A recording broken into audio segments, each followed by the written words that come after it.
makes sense. It's possible. I think they mean the same thing. It's possible that we can defend it. So, as you passed on the way, I think you saw many pieces of land without coffee. That is the trend now. Coffee production in Kilimanjaro has dropped so much in these 25 years because of low prices of coffee and high prices of imports. So most farmers abandoned coffee.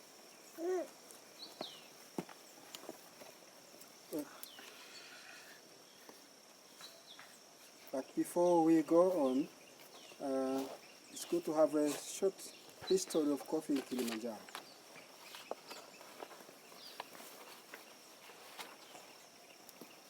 Has anyone got any idea how coffee came here?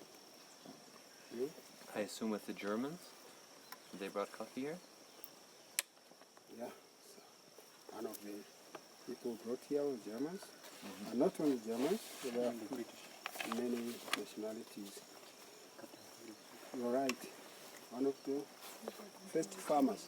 But in the beginning, it was introduced here by missionaries from Europe,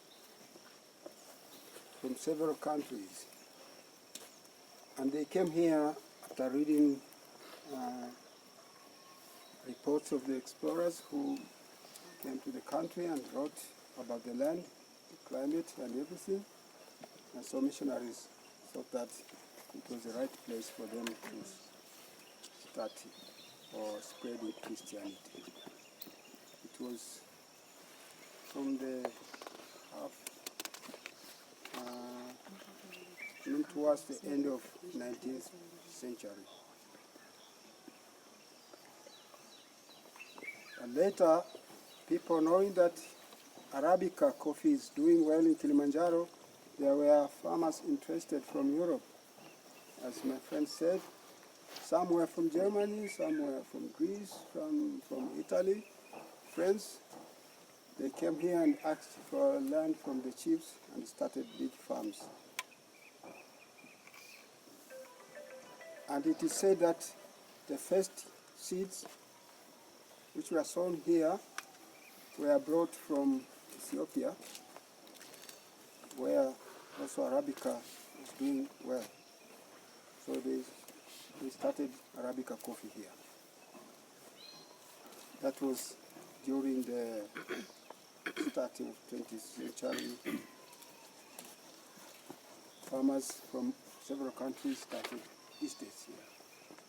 But up to 1920, no local person was allowed to grow coffee here.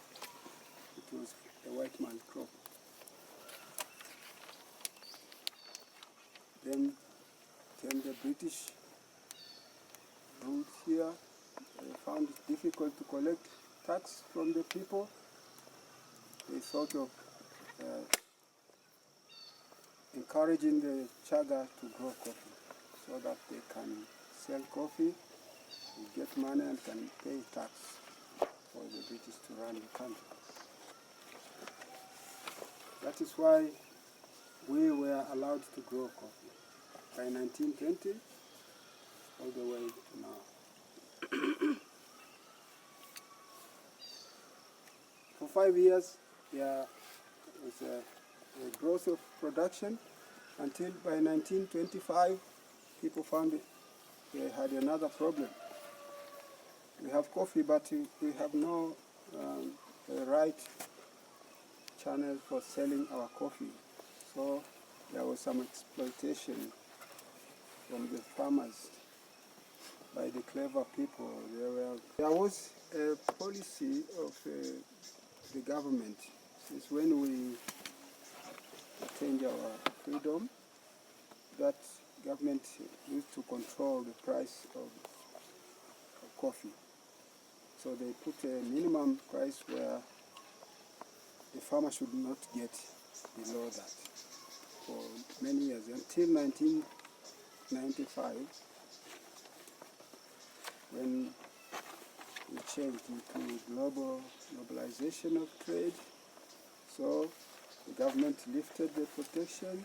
Farmers had to fight on their own.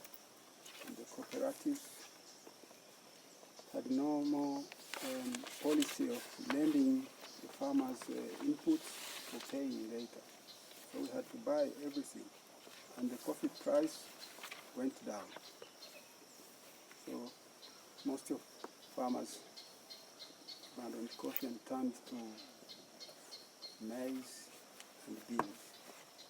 So very few of us are still fighting to continue the production of coffee.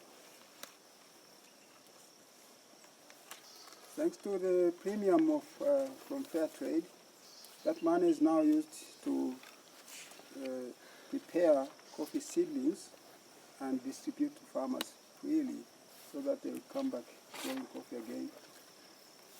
And now we are hopeful maybe in